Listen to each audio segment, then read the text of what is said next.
आज आपण नाश्त्याला 1 वाटी तांदूळ घेतले, पकोडे बनवणार आहोत. त्यासाठी मी 1 वाटी तांदूळ घेतले, 2 तास भिजत ठेवले आणि आता ते मिक्सरमध्ये वाटून घेतलेत. आता ते सुद्धा मिक्सरमध्ये वाटून घेते.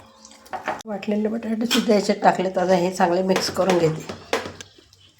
चटणीसाठी 1 टोमॅटो घेतला आहे, थोडी कोथिंबीर घेतली, 4-5 हिरव्या मिरच्या घेतल्या, 5-6 लसणाच्या पाकळ्या घेतल्यात आणि चवीपुरतं मीठ घेतलं. हे मिक्सरमध्ये वाटून घेते. हे बघा, मी अशी चटणी वाटून घेतली. आता याच्यामध्ये बघा 1 चमचा म्हणजे चवीपुरतं मीठ टाकते, थोडी कोथिंबीर घालते, मिरच्या घालते आणि कढीपत्ता घालते. हे चांगलं फेटून घेते. याच्यामध्ये सोडा किंवा इनो याची आवश्यकता भासत नाही चांगलं फेटल्यामुळे. गॅसवर मी कढई ठेवली, त्याच्यात तेल टाकले आणि त्याच्यात हे पकोडे सोडते.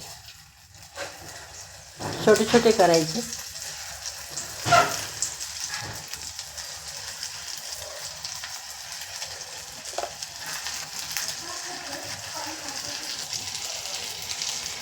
पकोडे चांगले गोल्डन कलर तळून घेतले, तळून झालेत. आता मी काढून घेते आणि बाकीचे असेच करून घेते.